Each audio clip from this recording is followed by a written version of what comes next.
தாவேகாக்கு ஆதரவாளர்கள், தாவேகாக்கு ஓட்டு போட்டவங்க, ஐயோ என்னால் தாவேகாக்கு ஓட்டு போட முடியலையே அப்படின்னு சொல்லி சங்கடப்பட்டவங்க, இல்லைப்பா மாற்றம் வர வேண்டும் அப்படின்னு சொல்லி நினச்சவங்க, திமுக மேலே எதிர்ப்பாக இருந்தவங்க, மற்ற கட்சிகள் மீது கொஞ்சமாவது ஆதரவாக இருந்தவங்க, நீங்கள் எல்லாம் புரிஞ்சுக்கிட வேண்டிய ஒரே ஒரு விஷயம், உண்மையான போர் தமிழ்நாட்டில் ஆரம்பிச்சிருச்சு. இந்த போரில் ஒருத்தர் வீழ்த்தப்பட போகிறார். அது ஒருத்தர் அப்படின்னு சொல்லி நான் ஒரு ஃபிகரை சொல்ல விரும்பலை. மாற்றத்துக்காக இரண்டாவது கட்சியிட்டு மூணாவது ஒரு அணி உருவானது என்றால் அவர் எப்படி வீழ்த்தப்படுவார் அப்படிங்கிறத இப்போ நம்ம பார்த்துட்டு இருக்கோம். நான் சொன்னேன், பல ஓநாய்கள் விஜய் அவர்களை சுற்றி கடிக்க வரும். அது எல்லாத்துலேயுமே விஜய் அவர்கள் மாட்டுவாரா, இல்லை விஜய் அவர்களுக்கு ஆதரவாக ஷீல்டாக இருக்கக்கூடிய விர்ச்சுவல் வாரியர்ஸ், அதுக்கு கீழே இருக்கக்கூடிய கடைநிலை ஊழியர்கள், தொண்டர்கள், இவங்கெல்லாம் மாட்டுவாங்களா அப்படின்னு கேட்டால் எஸ், அவங்கள கடிக்க வைக்க ஆரம்பிச்சிருக்கு இப்போ அந்த ஓநாய்கள். இது சாதாரண கடியாக இருக்காது. பதவி ஆசை அப்படின்னு சொல்கிற அளவுக்கு விஜய் அவர்களை மிகப்பெரிய அளவில் தாழ்மைப்படுத்துதல், சிறுமைப்படுத்துதல் அப்படிங்கிறதுல தொடங்கி உங்கள் ஆட்கள் எல்லாருமே ரொம்ப பெரிய அளவில் கொலை குற்றவாளிகள், நீங்கள் கஞ்சா கடத்தல் செய்கிறவங்க அப்படின்னு சொல்லி திமுகவில் எப்படி அங்கே அவர்கள் இருந்தாங்களோ அந்த உண்மையை நம்ம எப்படி சொன்னோமோ அதே மாதிரியான பொய்யான சில விஷயங்களாக இருந்தாலும் உண்மையான சில விஷயமாக இருந்தாலும் அதை ஃப்ரேம் பண்ணுறதுக்கு காத்துட்ருக்காங்க. இன்றைக்கி கலைஞர் செய்திகளில் வந்த ஒரு நியூஸ் கார்டு, அந்த நியூஸ் கார்டில் பதவி ஆசை அப்படின்னு சொல்லி விஜய் அவர்களை போர்ட்ரேட் பண்ணியிருக்காங்க. விஜய் அவர்களுக்கு பதவி ஆசை வந்துருச்சு, பதவி பைத்தியம் பிடிச்சிருச்சு அப்படிங்கிற மாதிரிலாம் விமர்சனம் பண்ணியிருக்காங்க. உண்மையில் என்ன நடந்துட்டுருக்கு, திமுகவினுடைய திருவிளையாடல் என்ன, திமுகவினுடைய அல்லக்கைகள் எப்படிலாம் இப்போ விஜய் அவர்களுக்கு எதிராக, தாவேகாக்கு எதிராக அவங்களுடைய வேலையை ஆரம்பிச்சிருக்காங்க. விஜய் அவர்களால் ஆட்சியை பிடிக்க முடியுமா, இல்லை மாணவர் புரட்சி வரும் அப்படின்னு சொல்லியிருக்காங்களே, மெரினால இப்போது காவல்துறை அதிகாரிகள் குவிக்கப்படுகிறார்கள் அப்படிங்கிற ஒரு செய்தி வெளியாகி இருக்கிறதே, இதனுடைய காரணம் என்ன, இப்படி பல விஷயங்களை தான் இந்த ஒரு பதிவில் பார்க்க போகிறோம். அன்பு தமிழஞ்சங்களுக்கு தமிழ் பொக்கிஷத்தின் வணக்கங்கள்.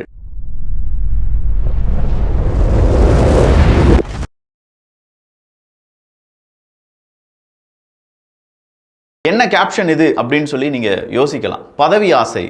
நேற்று விஜய் அவர்களுக்கு கொடுக்கப்பட்டிருந்த கான்வாய் வெஹிக்கிளாக இருக்கட்டும், அவர் வீட்டை சுற்றி இருந்த அந்த தடுப்புகளாக இருக்கட்டும், இல்லை மெட்டல் டிடெக்டராக இருக்கட்டும், அது எல்லாத்தையுமே இப்போதைக்கு வேணாம், நான் இன்னும் சிஎம் ஆகலை, ஆகும்போது கண்டிப்பாக இதெல்லாம் நம்ம எடுத்துக்கலாம், அதுவரையிலும் மக்களுக்கு இது பயங்கர இடைஞ்சலாக இருக்குது, எனவே இதெல்லாம் மாற்றி விடுங்கள் அப்படின்னு சொல்லி விஜய் அவர்கள் சொன்னதற்கு இணங்க அவருக்கு கொடுக்கப்பட்டிருந்த செக்யூரிட்டி எல்லாத்தையுமே வாபஸ் பெற்று விட்டார்கள் அப்படிங்கிற ஒரு தகவலை தாவேகாவும் சொன்னாங்க, பல செய்தி ஊடகங்களும் சொன்னாங்க. இதனால் தேவையில்லாத பொதுமக்களுக்கு இடையூறுகள் வேண்டான்னு சொன்னதான் எங்கள் தலைவர் தான் வேண்டான்னு சொல்லி தலைவர் எடுத்த தலைவர் தான் வேண்டாம். ஆனா இதை எப்படி இந்த கலைஞர் செய்திகள் இல்லாட்டி சன் நியூஸ் இவங்கெல்லாம் போர்ட்ரேட் பண்றாங்கன்னா, விஜய் அவர்களுக்கு பதவி ஆசை பிடித்து விட்டது, அதனால தான் ஆளுநரை போய் பார்த்துக்கிட்டே இருக்காங்க அப்படிங்கிற மாதிரி ஆளுநர் விஜய் அவர்கள் இருக்கக்கூடிய புகைப்படத்தை வைத்து மக்கள் மனதில் ஒரு விஷத்தை பரப்பிக் கொண்டிருக்கிறார்கள்.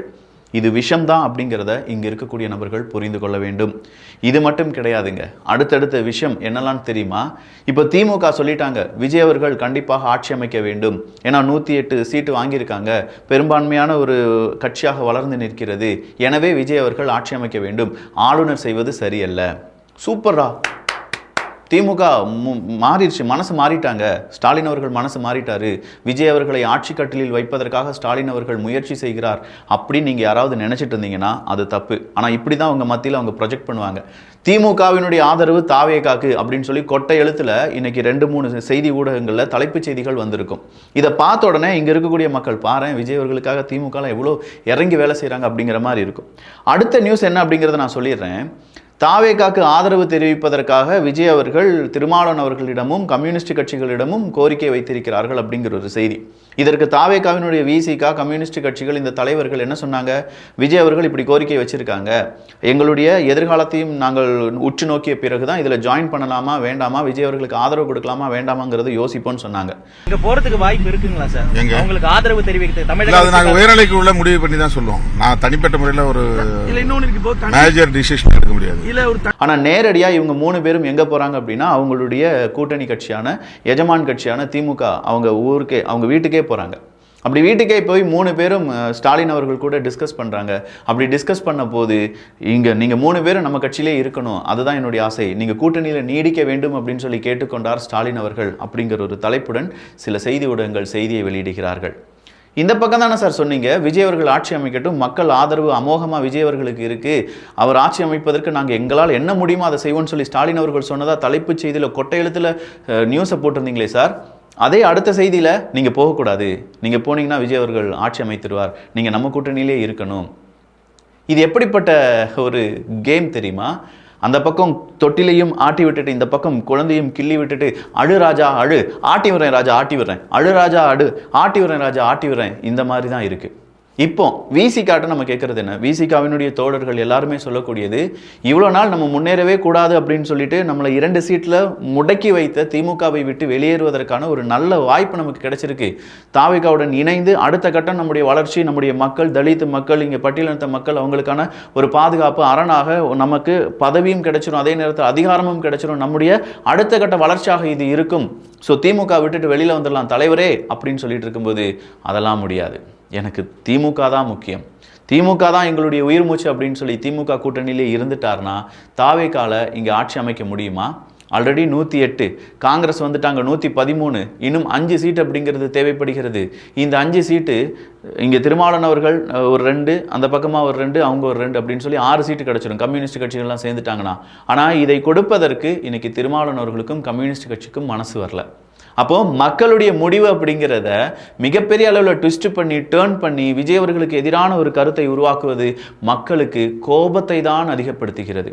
இன்னைக்கு மாணவர்களுடைய ஒரு முக்கியமான கூட்டமைப்பு வெளியிட்டு இருக்கிறார்கள், விஜய் அவர்களை பதவியேற்பதற்கு ஏன் சம்மதம் தெரிவிக்கவில்லை, அப்படி இல்லையா நாங்கள் இறங்கி போராட வேண்டியதாக இருக்கும் அப்படின்னு சொல்றாங்க. மெரினால மக்கள் எல்லாரும் ஒன்று கூட போகிறார்கள் அப்படின்னு சொல்லி உளவுத்துறைக்கு ஒரு ரிப்போர்ட் கிடைச்சிருக்கு. எனவே அங்கு காவல்துறை அதிகாரிகள் குவிக்கப்பட்டு வருகிறார்கள், விஜய் அவர்களுக்கு ஆதரவாக ஒரு கூட்டம் கிளம்புவதற்கான வாய்ப்புகள் இருக்கு அப்படின்னு சொல்றாங்க. சரி, விஜய் அவர்களுக்காக ஒரு புரட்சியை நீங்க வெடிக்க வேண்டும் அப்படிங்கிற மாதிரியான பல கேள்விகள் இருந்தது என்றால், சார் மெஜாரிட்டியான மக்கள் போட்டி போட்டு எலெக்ஷன்ல ஒரே ஒரு கட்சிக்காக, கூட்டணி நான் சொல்லல, தனி ஒரு கட்சியாக 107 108 சீட்டு வாங்கி வச்சிருக்காங்க. அவங்களுக்கு வெளியில இருந்தாவது எப்பா ஓகே மக்கள் நல்லபடியா உண்மையிலேயே மக்கள் மீது அக்கறை இருந்து நாங்கள் கட்சிக்காக நடத்தலை, இங்கே வந்து கட்சிக்காக நாங்கள் இல்லை, நாங்கள் மக்களுக்காக இருக்கிறோம், நாங்கள் கொள்கைக்காக இருக்கிறோம், நாங்கள் சித்தாந்தக்காக இருக்கிறோம் அப்படின்னு சொல்லக்கூடிய ஒரு அரசியல் கட்சி இப்போ விஜய் அவர்களை பார்த்து என்ன தெரியுமா சொல்லணும்? விஜய் நீங்கள் ஆட்சி நடத்துங்க, நாங்கள் உங்களுக்கு ஆதரவு தருகிறோம், 6 மாதங்களுக்கு நாங்கள் உங்களுக்கு ஆதரவு தருகிறோம் அப்படின்னு சொல்லி திமுக சொன்னதாக உருப்படியான செய்தியாக இருந்தது என்றால் அவங்களுடைய தோழமை கட்சிகளிடம் சொல்லியிருக்க வேண்டும். 6 மாதங்கள் எப்படி மக்கள் நல கூட்டணியில் விஜயகாந்த் அவர்களை போய் தீர்த்து கட்டிருங்க, இப்போ நாங்கள் மட்டும் தனியாக இருக்கோம், விஜயகாந்த் அவர்களுடைய அரசியலை ஒன்றுமே இல்லாமல் செய்கிறதுக்கு நீங்கள் எங்ககிட்ட இருந்து அங்கே போனால் தான் சரியாகும் அப்படின்னு சொல்லி இதை திருமாவளவன் அவர்களே சொல்லியிருக்கார். எஸ், திமுக எங்களை நிராகரித்ததின் பெயரில் தான் மக்கள் நல கூட்டணிக்குள் நாங்கள் போனோம் அப்படின்னு சொல்லி. அப்போ திமுக இப்போ நிராகரிக்க கூட வேண்டாங்க, நீங்கள் ஹீரோவாக மாறுங்க, விஜய் அவர்கள் ஆட்சி செய்யட்டும், 6 மாதங்கள் நீங்கள் அவங்க கூட இருங்க, ஒருவேளை அவர் நல்லா ஆட்சி செய்யலைன்னா அடுத்ததாக நம்முடைய மக்களுக்கு புரிய வைத்து இங்கே ஆட்சியை கவிழ்த்து விடலாம் அப்படின்னு சொல்லியிருந்தா கூட ஏதாவது ஒரு மனிதத்துவம் அப்படிங்கிறது இங்கே இருக்குன்னு சொல்லி நம்ம புரிஞ்சுக்கலாம். பட் இது எதுவுமே கிடையாதுங்க. இப்போ நடக்கக்கூடிய இந்த தமிழ்நாடு அரசியல் அப்படிங்கிறதுல பாஜக ஆளுநரை வச்சு விளையாடுற மாதிரி திமுக அவங்களுடைய கூட்டணி கட்சிகளை வச்சு விளையாண்டுட்டு இருக்காங்க. எங்கேயோ ரிசோர்ட்டில் போய் அதிமுகவினுடைய எம்எல்ஏக்கெல்லாம் படுத்திருக்காங்க. இன்னைக்கு இப்போ அந்த புதுச்சேரியில் இருக்கக்கூடிய அதிமுகவினுடைய முக்கியமான ஒரு நிர்வாகி சொல்றாரு, தமிழ்நாட்டில் சூடாக இருக்கு, அதனால எம்எல்ஏக்கள் புதுச்சேரியில் வந்து ரிசோர்ட்டில் தங்கி இருக்காங்க, வேற எந்த காரணமும் கிடையாது. ஆமாண்டா, நாங்கள்லாம் கேனையனுங்க, நீங்க சொல்றதெல்லாம் நாங்கள் நம்பிட்டே இருக்கணும், தமிழ்நாட்டில் சூடாக இருக்கு, அப்புறம் எல்லா மக்களையும் கொண்டு புதுச்சேரியில் கொண்டு வச்சிட வேண்டியதானே, அப்போ மக்கள் எல்லாரும் இங்கே அவதிப்பட்டு இருக்கணும், எம்எல்ஏக்கள் ஆன உடனே நீங்கள் ரிசோர்ட்டில் போய் தங்கிடுவீங்களா அப்படிங்கிற கேள்வியை கீழே கருத்துக்களை நிறைய பேர் கேட்டுட்டு இருக்காங்க. அதிமுக போன ஆட்சியில் என்ன தப்பு செஞ்சுட்டு இருந்தாங்களோ அதே தவறை மறுபடியும் இந்த முறையும் செய்கிறார்கள். அமைதியாக இருப்பது, மிச்சர் சாப்பிட்டுட்டு இருக்கிறது அப்படின்னு சொல்லுவாங்க பார்த்தீங்களா. கடைசி 2 மாதங்கள் எடப்பாடி அவர்களுடைய அபாரமான உழைப்பு இருந்துச்சு, நான் இல்லைன்னே சொல்ல மாட்டேன். அவர் பேசின பேச்சுக்கள், அவருடைய வாக்கு உறுதிகள், அவர் சொன்ன விதம், மக்களிடம் அவர் போய் இடைவிடாமல் ஒவ்வொரு தொகுதியாக போனது அப்படிங்கிறதுலாம் ஹேட்ஸ் ஆஃப். ஆனால் அந்த உழைப்பை அவங்க 5 வருஷம் போட்டிருந்தாங்கன்னா திமுக இல்லை தாவேகாவே இங்கே யாருமே மதிச்சிருக்க மாட்டாங்க. இன்னைக்கு அதிமுக பெரிய கட்சியாக உயர்ந்திருந்திருக்கும். ஆனால் அது எல்லாத்தையுமே கோட்டையை விட்டுட்டு கடைசியாக 2 மாதங்கள் நாங்கள் உழைக்க போகிறோம், நாங்கள் தான் எல்லாம் அப்படின்னு சொல்கிற அளவுக்கு அவங்களுடைய ஸ்ட்ராட்டஜி டீம் ஒர்க் பண்ணிச்சாங்கிறது நமக்கு தெரியாது. ஆனால் இந்த முறையும் மறுபடியும் விஜய் அவர்களுக்கு அப்படிங்கிறத விட மக்கள் புதிய மாற்றத்திற்கு ஓட்டு போட்டிருக்காங்க.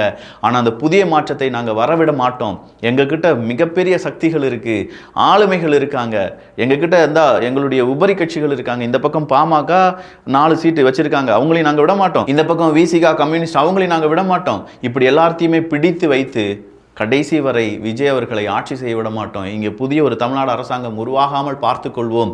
ஆனால் வெளியில் வந்துட்டு விஜய் அவர்கள் ஆட்சி அமைக்கட்டுமே, அது நாங்கள் எப்பவுமே ஆதரவு கொடுப்போம்.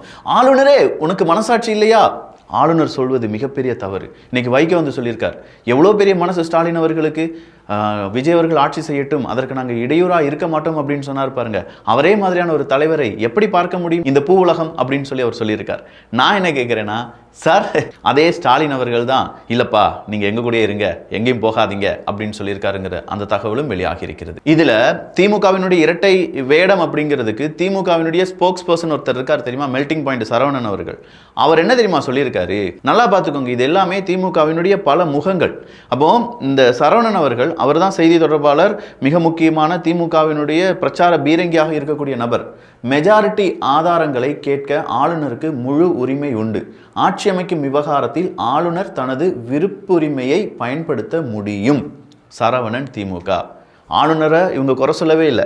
அவங்க ஆட்சி காலத்தில் ஆளுநர் தும்முனா ஆளுநர் பிஜேபியினுடைய கைகூலி, எங்களுக்கு எதிராக பேசுகிறார், ஆர்எஸ்எஸ்னுடைய சித்தாந்தம் அப்படி இப்படின்னு சொல்லி அப்படியே வீடு கட்டிட்டு இருப்பாங்க. இன்னைக்கு அதே சரவணன் அவர்கள் சொல்கிறாங்க, இல்லைங்க அது தப்பு, ஆளுநர் கேட்க தான் செய்வார், நீங்கள் தான் கொடுத்தாகணும் தாவேக்கா, ஆட்சி மாற்றம் வந்தால் போதுமா, எங்கள் முன்னாடி நீங்கள் ஆளும் கட்சியாக வந்துடுவீங்களா அப்படிங்கிற ஒரு மனநிலைமை இவங்களுக்கெல்லாம். இந்த மனநிலைமை மட்டும் கிடையாதுங்க. இன்னைக்கு குட்டி குட்டி திமுகவினுடைய யூடியூப் சேனல்ஸ், சோஷியல் மீடியாவில் இருக்கக்கூடிய நபர்கள் எல்லாருமே ஒவ்வொரு நியூஸையும் தாவேகாக்கு எதிராக எப்படி போர்ட்ரேட் பண்ண முடியும் அப்படிங்கிறத அப்படியே ரசித்து செஞ்சுட்டு இருக்காங்க. இனிமே இந்த 5 வருஷம் இப்படி தான் செய்ய போகிறாங்க. விர்ச்சுவல் வாரியர்ஸ் அப்படின்னு சொல்லி யாராவது இந்த வீடியோ நீங்கள் பார்த்துட்டு இருக்கீங்கன்னா, இந்த ஒரு வருஷம் 2 வருஷம் நீங்கள் உழைத்த உழைப்பெல்லாம் ஒன்றுமே கிடையாது.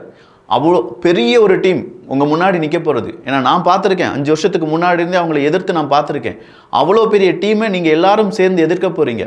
அவங்க பணபலத்தில், அதிகார பலத்தில், டெக்னாலஜியில் உயர்ந்து நிற்பாங்க. அவங்கக்கிட்ட இல்லாத கம்ப்யூட்டர்ஸ், அவங்கக்கிட்ட இல்லாத ஆட்கள், அவங்கக்கிட்ட இல்லாத பயங்கரமான சொற்றொடர்கள், இல்லாட்டி பயங்கரமான காவியங்கள் இப்படின்னு சொல்லி ஏகப்பட்ட விஷயத்த வச்சுருப்பாங்க. அவங்க எல்லாருமே உங்களுக்கு எதிராக, யாரெல்லாம் தாவேகாக்கு ஆதரவாக பேசுகிறாங்களோ அவங்களுக்கு எதிராக அவதூறுகளை பரப்புவது, அவங்கள எப்படி போர்ட்ரேட் பண்ணுறது, அவங்கள எப்படி மக்கள் மத்தியில் மிகப்பெரிய ஒரு எதிரியாக இல்லாட்டி வன்மை மிக்க ஒரு நபராக காண்பிப்பது அப்படின்னு சொல்கிற எல்லா விஷயத்தையும் செய்வாங்க. அதையும் தாண்டி விஜய் அவர்களை ரொம்ப பெரிய கொடூர முகத்தை சார்ந்தவர், அவர் ஒரு கொடூரன், அவர் ஒரு அரக்கன் அப்படிங்கிற லெவலுக்கு அவங்க போர்ட்ரேட் பண்ணுவாங்க.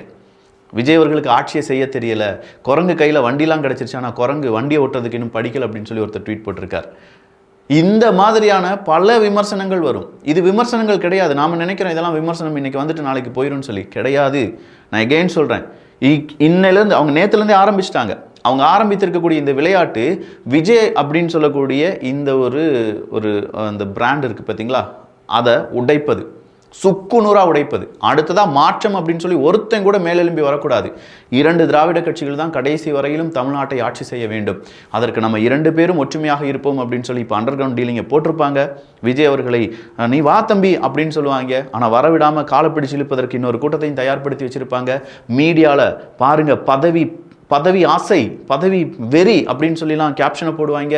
இது எல்லாம் நடக்கும். இது எல்லாத்தையும் பார்த்து எது சரி எது தப்பு அப்படிங்கிறத நீங்கள் மக்கள், இங்கே இருக்கக்கூடிய விஜய் அவர்களுடைய ஆதரவான பெண்கள், அம்மாக்கள், அண்ணங்கள், தம்பிகள் இப்படின்னு சொல்கிறவங்க புரிந்து அதுக்கு எதிர்வினை ஆற்றவில்லை அப்படின்னா அவங்க ஜெயிச்சிருவாங்க. நீங்கள் இவ்வளோ நாள் பட்ட கஷ்டம் எல்லாமே தோல்வியில் வந்துடும்.